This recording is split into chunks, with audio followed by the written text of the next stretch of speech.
monde, c'est Chopolas, on se retrouve aujourd'hui pour une nouvelle vidéo sur GTA V. Pour cette troisième vidéo de la journée, je vais vous proposer de parler de quelque chose qui est inédit dans la série GTA, donc la série de tous les Grand Theft Auto quoi. Alors, vous avez pu constater dans le 4, l'apparition du téléphone.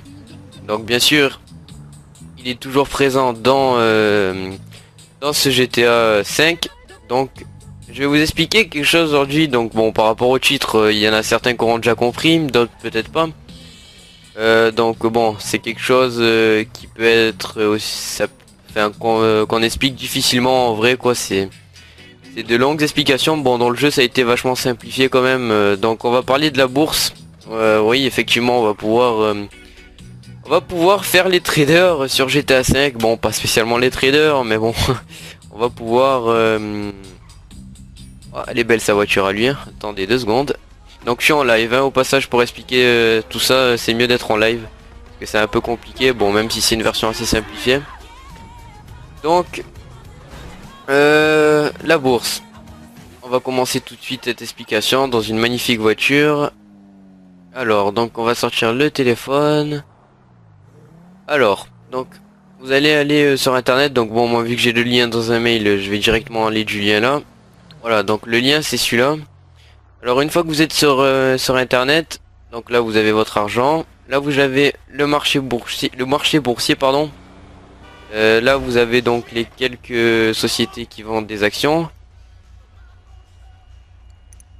Donc pour ceux qui comprennent pas vraiment ce que c'est les actions, vous faites comme si vous achetez un produit basique. Et ce produit basique, une fois que vous l'avez, vous cherchez à le revendre plus cher. Et pour ça en fait, le phénomène de la bourse, ça s'explique par le fait que donc plus il y a plus de personnes vendent leurs actions, moins le pourcentage de change sera, moins le pourcentage de la bourse quoi sera bon. Et plus il y a moins il y a de vendeurs, plus le prix de l'action sera haute quoi. Donc le but c'est de vendre l'action quand le but c'est de le vendre l'action quand peu de personnes la vendent, ce qui fait un prix plus élevé. Donc bon, en résumé c'est ça. Je suis pas non plus un boursier, donc j'explique avec mes mots. Donc là, comme vous avez pu voir, j'ai acheté 10 actions chez Burger Shot au prix de 72 $ quand je les ai achetées. Donc j'ai acheté donc 10 fois 72, ça fait à peu près 720. Voilà, donc vous pouvez voir que je fais un profit de moins 0,49 si je les vends actuellement, donc moins 0,36 $. Donc bon, pour l'instant j'ai pas vraiment fait une affaire. Donc en fait l'idéal aurait été de les acheter donc à cette période là où vous voyez ma souris et de les revendre ce dimanche entre samedi et dimanche. Ça aurait été une bonne affaire puisque ici le prix était à seulement 39 $ et que là vous le revendez à 72. Vous faisiez une grosse marge hein, quand même. Donc bon, on va passer maintenant fin de théorie, on va passer à la pratique. Donc là vous pouvez comment dire trier tout ça. Donc l'action la plus chère vaut 305 $. Donc comment on va expliquer ça? Donc elle a déjà été à 285. Vous avez pu voir, donc en fait je pense que sur toutes les sociétés, le vendredi il y a eu il y a eu un gros crash vendredi. Et je vais vous expliquer ce crash si vous voulez savoir. Donc dans la logique du jeu, quand vous l'aurez, vous le saurez, moi je viens de le comprendre maintenant en live. Donc en fait, bon, c'est un peu du spoil mais je suis obligé de vous en parler. Donc en fait quand on a fait louper la keynote de Live Nvidia quoi, en gros quand ils présentaient leur nouveau téléphone. En fait, tout le marché boursier, le fait qu'on a détruit donc le téléphone, ce prototype, et donc en gros mettre un terme à ce projet commercial, et du coup dans la bourse ça a fait un crash. Et donc ce crash, vous avez pu le voir, hein, c'était vendredi, entre jeudi et vendredi, et vous allez pouvoir voir sur toutes les sociétés ça y est. Hein. Donc enfin on va reprendre ça. Donc bon, là il n'y a pas vraiment de crash, donc en tout cas général. Crash boursier hein, bien sûr.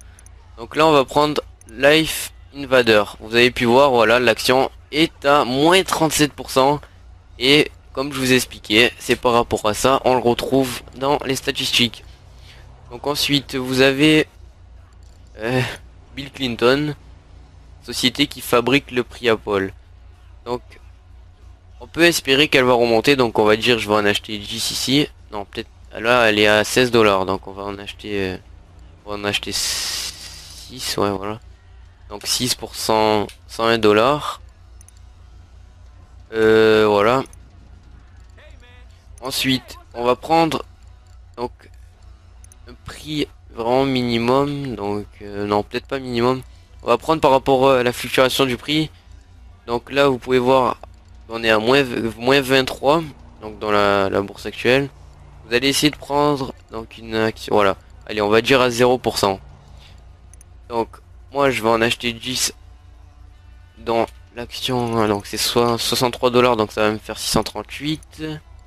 Voilà, j'en achète 10. Et donc il va falloir surveiller un peu le marché. Dès que l'action va remonter, vous aurez juste à aller sur l'action et à la vendre. Donc là vous pouvez voir que c'est complètement la cata pour l'action de Burger Shot. Donc je les revendrai pas. Donc ça sert à rien de les revendre tant qu'il n'y a pas d'augmentation.